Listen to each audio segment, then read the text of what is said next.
that. Whoa. Let's not do that. Okay. All I did was All right. All I did was speak. You're trying to pull it out. Mostly peaceful, everybody. Mostly peaceful. Okay. I didn't lay hands on you. I got witnesses. I did not touch you. No. All right. I touched the mic. We're gonna wrap this one up, but let me do this for some 20 odd years. Just. Oh, ma'am, you've been doing it forever. Welcome to the First Amendment. I fought for it. Can you just stay focused on me? Taxpayer-paid jacket. Sir. Thank you. I brought it overseas. All right, sir. Just ask me the question. So what is it about conservatives and this whole racism thing? Like, you guys are always just saying that it's either not a thing or it's, just not in any of the institutions or the police department. But it seems that over the past 18 years, we've had several race riots, and the biggest one being in 2020.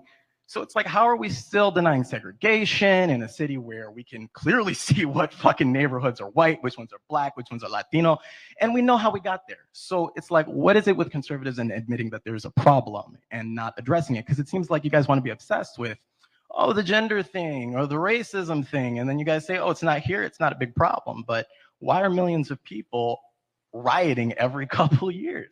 So let me ask you a question. We can say that it's Democrats and shit, right? Well, let me ask you a question. Go ahead. So what do you think is a bigger problem facing America? Single fatherhood or racism?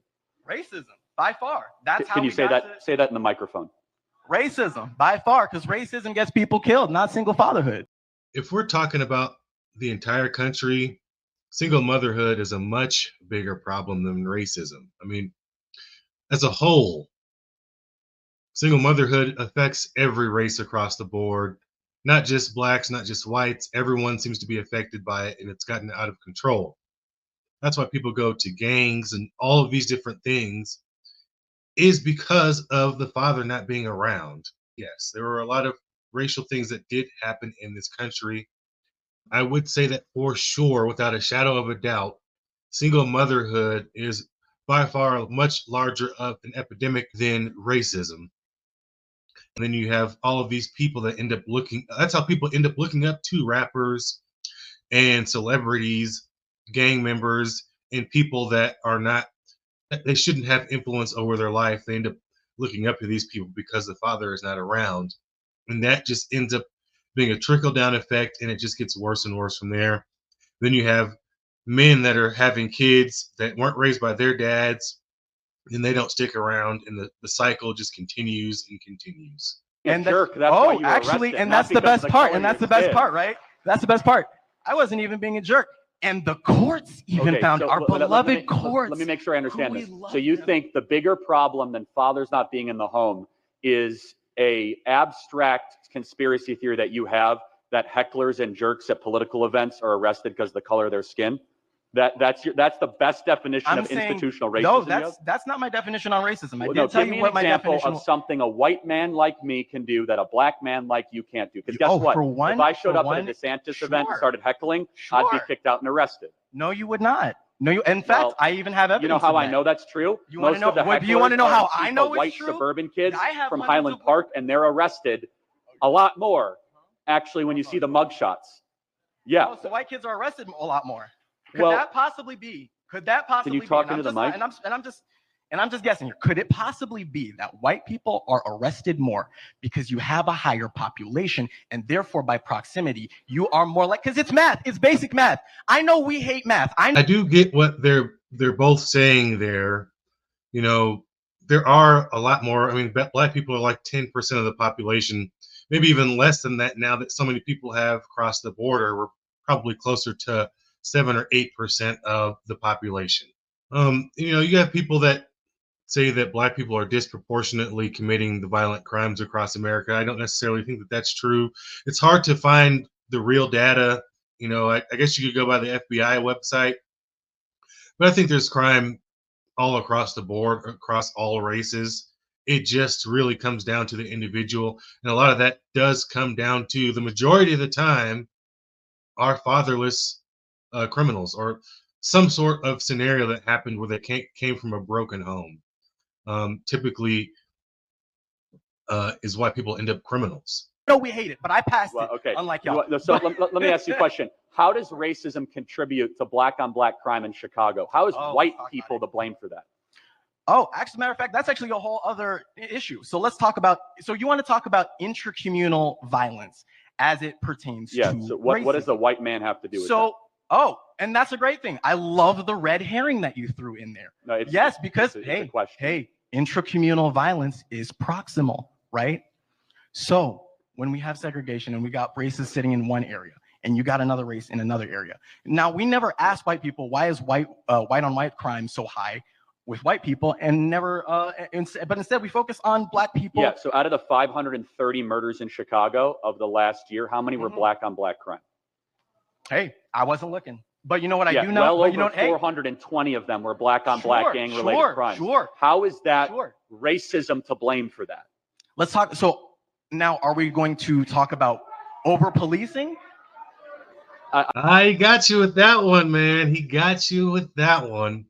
Who's to blame for that? I mean, these gangs are out of control. It is really a mentality thing.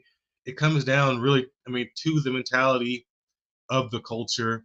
In the hood, man, it's glorified for people to be violent gang members, and who can be the most violent gang member.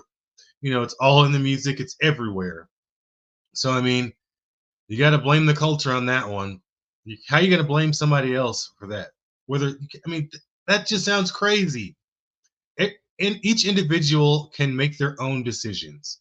They don't have to go out and do that shit, but they choose to. Come on. I even made dumb mistakes when I was younger. That's how I know. And no one told me to go do any of that dumb stuff that I did when I was younger. There's no form of racism or anything systematic. It was the culture. It just was the people that I was around, and that's what caused me to get in the trouble that I got in. So, that's what it comes down to. It is not someone else or some system that's causing people to commit acts of violence towards each other. Come on, bro. You got you on that one. I'm sorry, sir. You're kind of demonstrating you can't answer the question. Would you like to talk about? We can talk about it. We can. Okay. Are you ready to address it, though? Well, are you ready to address it? Yeah. Because we can talk about black on black crime, but we need to talk about it as it pertains. We need to. Okay, let's talk about it, sis.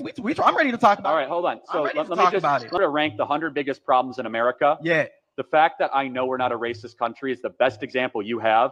Okay, so you know we're story not of you getting country kicked out of a DeSantis rally. If we were a racist country, you'd say, Charlie, I can't go in a convenience store. Charlie, I can't go into school. No, we actually live in such a amazingly decent country that whoa.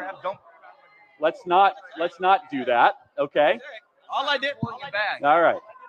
All I did was speak. You're trying to pull out. Mostly peaceful, everybody. Mostly peaceful. Okay. I didn't lay hands on you. I got witnesses. I did not touch you. No. All right. I touched the mic. We're gonna wrap this one up, but let me just say this.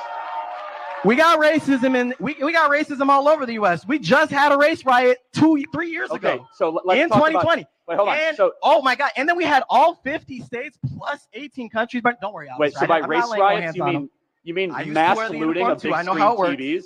Let me tell you, it is not an argument in your favor that we're a racist country because blacks decide to start burning down Wendy's and stealing stuff. That's called criminality. It is, because you're not even looking as to why it happened. You're not even looking as to why it happened. And that's cool. You know, we can definitely play, obtuse on the whole issue. Yeah, black people were burning it down. Why? Racism. Racism was a big issue, and we can pretend that it's not a big issue. But hey, if you don't want to, then that's just called being obtuse. And that's why I asked you. Why did you have such a big problem with talking about racism? You want to claim that it's not there, and you can say all you want, but that still doesn't prove. That still does not. If you want to talk about racism that can be proven, let me give you some examples of racism that can be proven. How about affirmative action at this college that discriminates against Asian students and white students? How about affirmative action hiring practices in the federal government? We are such a decent, non-racist country. The best example that he has is to show that he was mistreated. And if he acted like this at the DeSantis event, I can see why he was kicked out of the DeSantis event. He does seem like he is an intelligent person, but he's using that along with the victimhood mentality. And that's how that goes a lot of the times. A lot of these woke people are not stupid, but they're just stuck in the victimhood mentality, and they use that to try to get ahead on people, man. I mean, that's the only logical explanation they can come up with, or they're just crazy or something. But it's, Charlie Kirk leveled them on this one. A fatherless home epidemic in America is far greater than racism. I mean, even for black people, if we were to have black fathers in all of the households, I guarantee you that would change the dynamics of black people as a whole, period. That would change everything. If you were to see even a 70 to 80% household where the families are staying together, and you've got people that are willing to work out their problems instead of split so fast. I know that's a hard thing to say. I'm not going to get into the relationship thing. I know that's a case by case thing. But if somehow fathers were in the home still, black people would be golden. But that problem is huge, and it leads young males and females looking up and idolizing the wrong people. If you don't have any drive and determination to do something with your life and be successful, then you're just a vegetable walking around, and the system that they've created will control you. But if you have tenacity and you want to be successful and you have goals and you're driven and determined to do something with your life, you're not going to let any system or anything hold you back. You're going to dominate, crush, and be the best you can be with your life. I mean, come on, man. Cut the crap. We all know what's up. So this guy got decimated by Charlie Kirk, and then he walked off when the truth started coming to him. So, this might be his thing, just going to these different rallies and trying to stir stuff up. But we can see right through it, man. Shout out to Charlie Kirk for spitting the truth to him. The guy did have some good points that he was trying to make objective, but everybody saw right through it. So, hey, it is what it is. I appreciate you guys for stopping by. I'll see you in the next video. Don't forget to subscribe, and have a good day. Peace.